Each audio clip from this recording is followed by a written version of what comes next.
Hello friends, स्वागत है आप सभी का यूट्यूब चैनल हरिओम एजुकेशन में। तो फ्रेंड्स, आज हम लोग एक नए टॉपिक के साथ आए हैं आप लोगों के सामने। तो देखते हैं क्या है इसमें।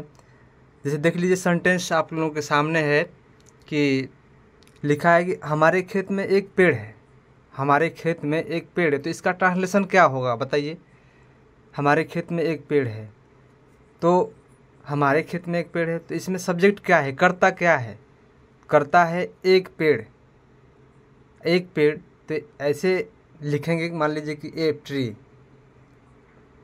मान लीजिए लिखेंगे ए ट्री, तो ए ट्री से कोई सेंटेंस शुरू होगा नहीं कि ए ट्री इज ए। कैसे होगा, नहीं समझ में आ रहा है।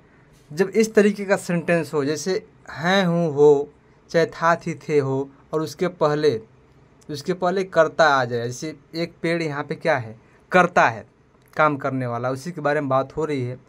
तो ऐसे वाक्यों के लिए देयर का प्रयोग करते हैं। जैसे हमारे खेत में एक पेड़ है, तो यहाँ पे देयर का प्रयोग करेंगे। तो ये सेंटेंस करते हैं कि कैसे होगा। पहले इसमें देयर का प्रयोग होगा, लिखेंगे देयर। एक पेड़ है तो देयर लिखेंगे, देयर।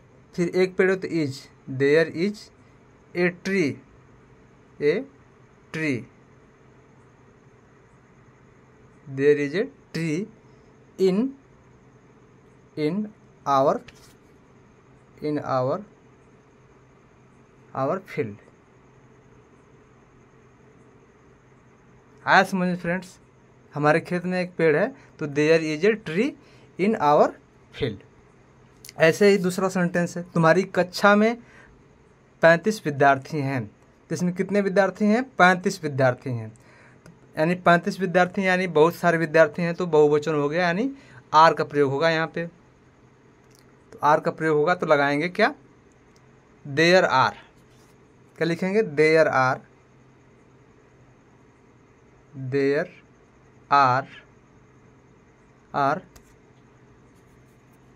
35। नंबर में लिख लेंगे या वर्ड उसका मीनिंग लिख लेंगे, स्पेलिंग लिख लेंगे। तो हम ऐसे लिख देते हैं 35। There are 35 students, STUDEN, 35 students in तुम्हारी यानी your class, your class, your class, your class. ठीक है फ्रेंड्स, इसका टॉपिक अगला देख लेते हैं। ऐसे जैसे मान लीजिए कि यदि हिंदी वाक्य की क्रिया, क्या लिखा है, यदि हिंदी वाक्य की क्रिया, यदि हिंदी वाक्य की क्रिया कोई हो, क्रिया है हो, हैं हो, था हो, थी हो, थे हो, तो उस क्रिया का कर्ता जो होता है, कार्य करने वाला जो होता है, उसके ठीक पहले आए। जैसे एक राजा था, तो था है उसके पहले राजा, राजा कार्य करने वाला करता है, तो ठीक उसके पहले आया है। तो ऐसे वाक्यों का अनुवाद देयर से शुरू होता है। ऐसे वाक्यों का अनुवाद क्या होता है, देयर से शुरू होता है। जैसे मान लीजिए एक सेंटेंस, एक राजा था, एक राजा था, तो इसका ट्रांसलेशन अभी बताए हैं पहले जो। तो पहले क्या लगेंगे, इसके पहले देयर का यूज करेंगे, देयर, देयर। इसमें था है तो वाज लगाएंगे, एक राजा था, तो देयर वाज ए किंग। क्या हो जाएगा, there was a king, there was a king,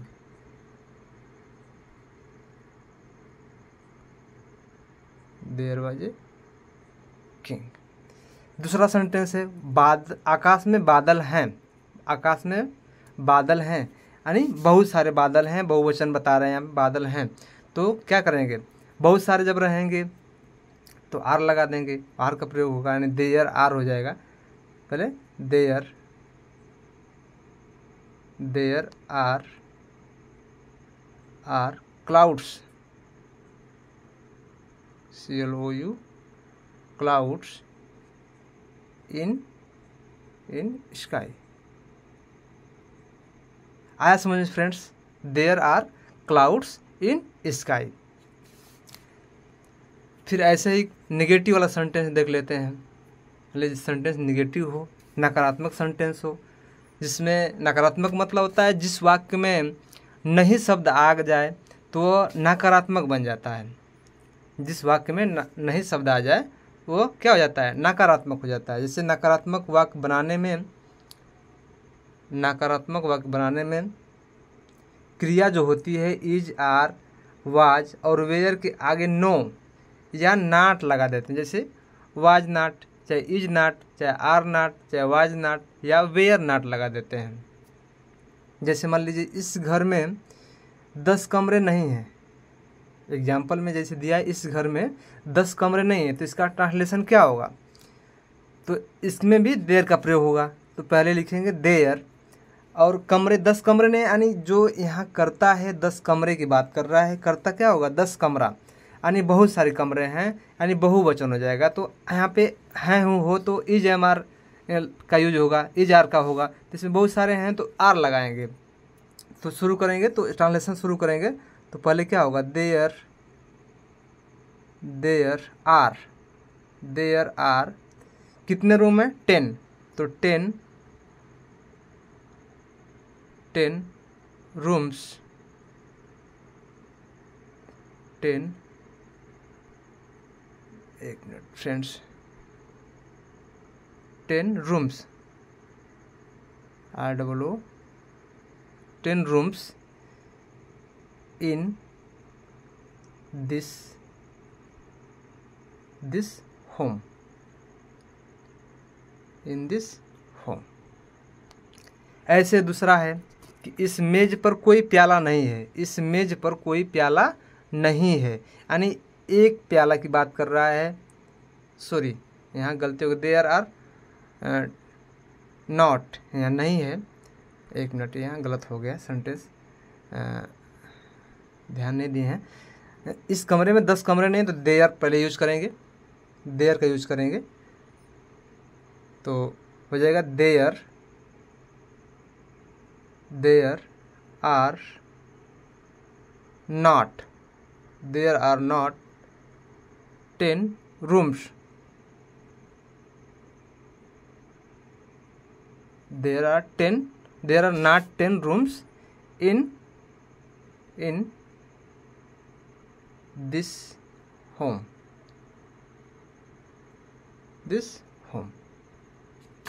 ऐसे दूसरा सेंटेंस है, इस मेज पर कोई प्याला नहीं है, इस मेज पर कोई प्याला नहीं है। तो प्याला एक है, तो एक प्याला है, तो इसमें देयर के साथ इज का प्रयोग करेंगे, यानी देयर इज, इसके बाद तुरंत नॉट लगा देंगे, there is not cup, there is not cup on this मेज, this table, this table, this table, this table, TABLE।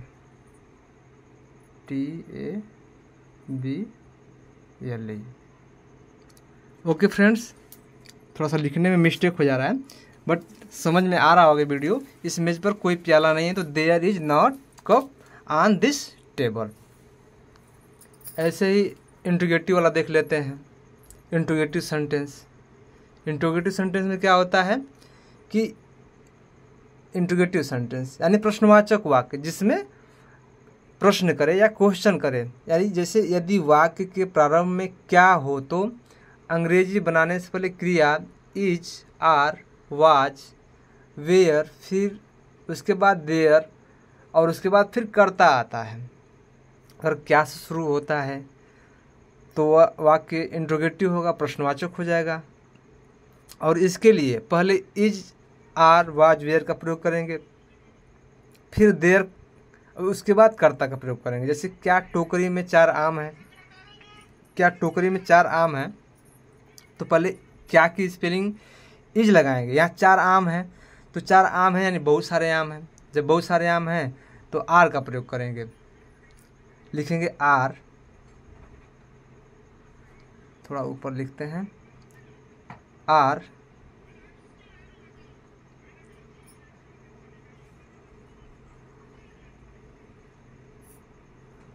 Are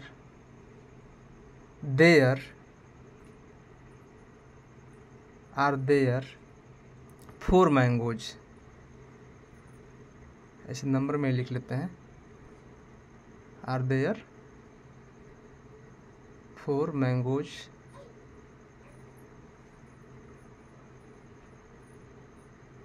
नीचे लिख लेते हैं फ्रेंड्स, एक मिनट।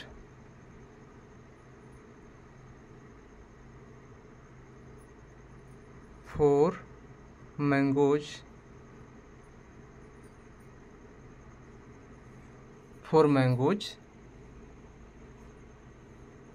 इसको इधर से यहाँ पे लिख लेते हैं, 4 मैंगोज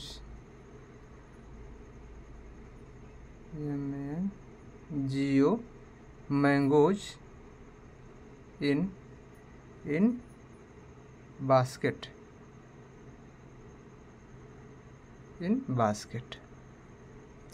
ठीक है। क्या टोकरी में 4 आम हैं तो they are there 4 mangoes in basket. ऐसे ही अगला सेंटेंस है, आकाश में कितने तारे हैं। अगर प्रश्नवाचक वाक्य बीच में आ जाए, जैसे यहाँ कितने हैं तो बीच में अगर आ जाए तो पहले उसकी इंग्लिश लिखेंगे कितने की, फिर उसके अनुसार जो भी क्रिया लगेंगी इज आर वाज वेयर उसका प्रयोग करेंगे, फिर देयर का प्रयोग करेंगे, फिर कर्ता का प्रयोग करेंगे। जैसे इसका ट्रांसलेशन कर लेते हैं, आकाश में कितने तारे हैं तो कितने का पहले हाउ मेनी या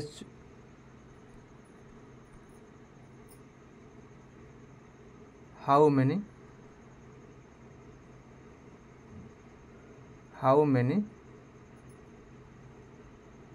many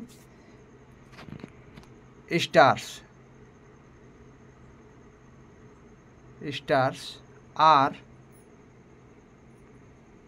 are there, how many stars are there in sky,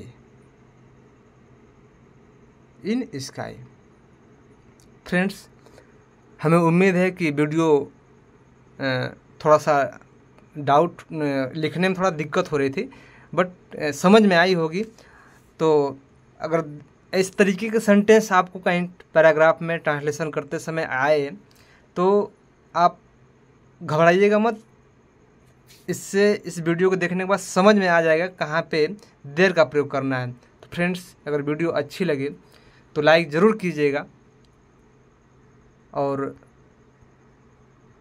comment जरूर करके ज़रूर बताइएगा कि वीडियो कैसी लगी।